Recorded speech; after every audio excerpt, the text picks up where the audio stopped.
There's a conversation happening right now in tennis that people are dancing around, but nobody is saying out loud. So let me just say it. What Carlos Alcaraz is doing in 2026 might be the scariest start to a season we've seen in a very long time. And the more you actually sit with that statement, the more you look at the numbers, the matches, the names he's been beating, the harder it is to argue against it. He's into the fourth round at Indian Wells. He hasn't lost a single match in 2026, not one. Australian Open, Doha. And now gliding through the draw at a tournament he's already won twice. 13 wins, 0 losses, 2 titles, and the year is barely 2 months old. Now, before you say it, yes, it's March. The clay season hasn't started. Roland Garros is months away. There's a long, long road between now and the end of the year. All of that is true, but here's what's also true. The last time we watched a tennis player move through a season like this controlled, this dominant, this utterly sure of himself at every single turn was Novak Djokovic in 2015, and that year is still talked about as maybe the greatest individual season in the history of men's tennis.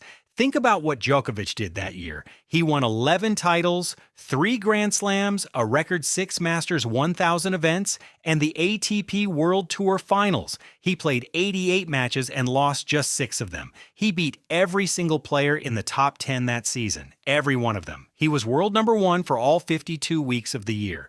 People watched that season happen in real time and still couldn't quite believe it. It felt like watching someone play a different sport to everyone else. That's the company we're starting to put Alcaraz in. And honestly, I don't think that's unfair, because here's what separates what Alcaraz is doing right now from just a hot streak. It's not the wins. Everybody goes on winning runs. It's the way he's winning. The Dimitrov match at Indian Wells, 6-2, 6-3. Dimitrov is a former world number 3. A player who has beaten Alcaraz before. He came in fresh, motivated, with nothing to lose, and Alcaraz took him apart in just over an hour. Before that, the Australian Open final, the Doha final, he's not just winning these matches, he's controlling them. He's deciding when they're over, and that's new. That's genuinely new for Alcaraz. Because here's the thing about him, and this is important, the talent was never the question. Nobody ever watched Carlos Alcaraz and thought the guy can't play tennis. He's been one of the most gifted players anyone has ever seen since he was a teenager.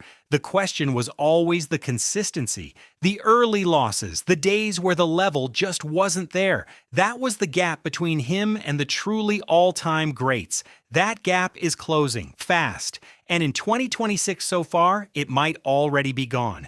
Look at what Djokovic's 2015 actually looked like underneath the results. He reached 15 consecutive finals that season, a record. He won 27 of his 28 Grand Slam matches across the whole year. The consistency wasn't just about winning tournaments. It was about never, ever giving you a moment where you thought he might lose.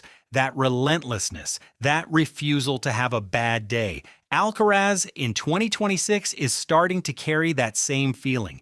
You watch him walk out on court now, and there's this quiet certainty about him that wasn't always there before, like he already knows how the match ends. Now, is it too early to say this is a Djokovic 2015 level season? Yes, absolutely yes, we're in March. There are 4 Grand Slams still to play. Clay is coming, which will test him in ways hard courts don't.